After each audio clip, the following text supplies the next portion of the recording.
You are about to witness one of the most calculated acts of psychological warfare in history. For 76 days, they did not simply imprison Marie Antoinette, they systematically dismantled her humanity, piece by piece. And it all began with an 8-year-old child. Forget everything you think you know about the guillotine, the blade that was considered merciful. What came before it was far darker.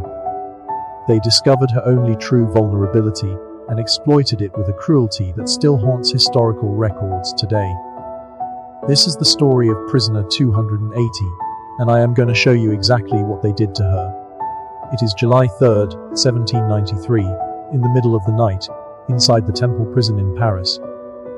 Heavy, determined boots echo through the stone corridors, growing closer with every step. Marie Antoinette is asleep beside her 8-year-old son, Louis Charles. Her hand rests on the child's chest. She has not left him for a single moment since his father was executed 6 months earlier.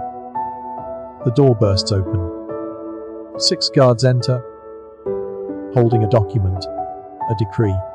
They have come for the child. What happens next will echo through those walls for an entire hour. An ex-queen is transformed into something primal. A mother fighting for her child with every remaining ounce of strength. She throws her body against the door, screams until her voice breaks, begs them to take her instead. And here is what makes this moment even worse. This is not random violence, not chaos. It is calculated. The revolutionaries have discovered something crucial. They cannot break Marie Antoinette with torture, starvation, or humiliation, but they can break her with her own love. And they are about to use her son to destroy her in ways that will make the guillotine seem like an afterthought. Stay with me, because what I am about to reveal becomes far darker than you can imagine. Before facing the horrors to come, you need to understand who Marie Antoinette truly was, because the woman tortured in 1793 had nothing to do with the caricature created by the revolutionaries. She was born Maria Antonia in Vienna in 1755, an Austrian archduchess and the youngest daughter of Empress Maria Theresa. At just 14, she was married to the future King Louis XVI of France. It was not love, it was geopolitics. Austria and France needed an alliance, and she was the price. The French court hated her from the very beginning. She was Austrian, the enemy. She was young, awkward, and unfamiliar with French customs. Courtiers mocked her accent, her clothes, her every movement. Even her own husband ignored her for years. Their marriage was not consummated until 7 years later, a humiliation that became public gossip across Europe. So she did what any isolated young woman might do. She escaped into pleasure. Elaborate hairstyles, expensive dresses, lavish parties at her private retreat, the Petit Trianon. A starving, desperate French population watched these excesses and labeled her heartless. She was falsely accused of saying, "Let them eat cake." It was propaganda, but it didn't matter. The damage was done. By the time the revolution erupted in 1789, Marie Antoinette had become France's most convenient scapegoat. She was not a monster. She was foreign, female, and queen. 3 things that made her the perfect target. But here is the crucial detail. By 1793, Marie Antoinette was no longer the frivolous party girl. She was a mother of 4 who had already watched her eldest son die of tuberculosis at age 7. She had watched her husband dragged to the guillotine. She had spent months imprisoned in the temple with her surviving children, knowing death could come any day.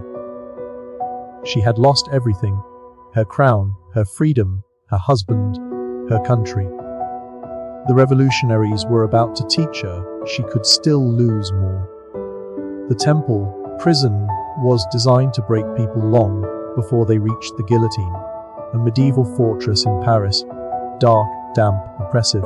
After Louis XVI was executed in January 1793, Marie Antoinette and her surviving children, 14-year-old Marie Therese and 8-year-old Louis, Charles, were locked inside a guarded tower. At first, they were kept together. Marie Antoinette tried to maintain some sense of normalcy, teaching her children, praying with them, holding them tightly at night as revolutionary mobs roared outside.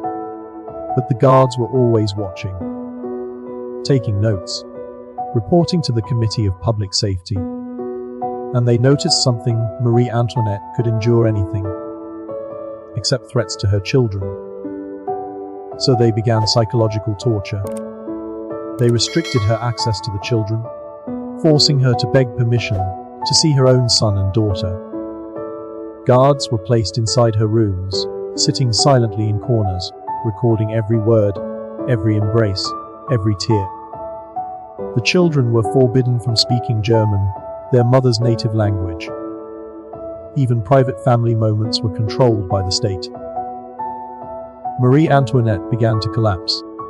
Her light brown hair started turning white from stress, a real medical phenomenon now known as Marie Antoinette syndrome. She stopped eating. She developed internal bleeding she desperately tried to hide. But she endured, because she still had her children. The revolutionaries knew they had to take them away.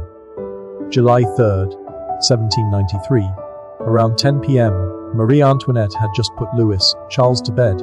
She slept beside him. Then she heard boots climbing the tower stairs. The door flew open. 6 municipal guards entered with an official decree. They were taking Louis, Charles, to be re-educated by the Republic, away from his mother's corrupting influence. Her daughter later wrote that her mother went from calm to feral in an instant. Marie Antoinette threw herself between the guards and her sleeping son, grabbing him so tightly he woke up screaming. She screamed, not as a queen, but as an animal. For a full hour, she physically blocked the door, holding her child, refusing to let them pass. The guards threatened her, threatened the children, said force would be used. She did not yield. Only when Madame Elizabeth begged her to stop, when the guards grew violent and the child was hysterical, did she break. She kissed her son one last time, whispered something we will never know, and watched 6 grown men drag her 8-year-old child down the stairs. She collapsed and did not move for hours. But it gets worse. The boy was handed to a radical shoemaker named Antoine Simon, chosen specifically to destroy him. Locked in a dark room, beaten, starved, forced to curse his mother and repeat accusations fed to him. Within weeks, the child's spirit was broken. Those accusations would later be used against her, in the most horrifying way imaginable. Marie Antoinette never knew the details, only that her son was suffering, and she could do nothing. On August 1st, 1793, she was taken from the temple at 2 a.m., separated from her daughter without farewell, and transferred to the conciergerie, the antechamber of the guillotine. There, she became prisoner 280, a tiny cell. Constant surveillance, no privacy. Psychological torture designed to erase the last traces of dignity. She barely spoke, barely ate. At night, guards heard her whisper her son's name over and over. Then came the trial. On October 14, 1793, she was publicly accused, not just of treason, but of incest with her own child, using testimony forced from an abused 8-year-old. For the first time, she broke. She stood and spoke not as a queen, but as a mother. I appeal to all the mothers present. The room shook, even the mob was disturbed. It didn't matter. She was sentenced to death. Her final letter to her sister-in-law was never delivered. On October 16, 1793, she was taken to the guillotine. Her hair was cut, her hands bound. She was paraded through the streets in an open cart, mocked by the crowd. At the scaffold, she stepped on the executioner's foot and said her final words, "Forgive me, sir. I did not do it on purpose." In the face of absolute degradation, she chose grace.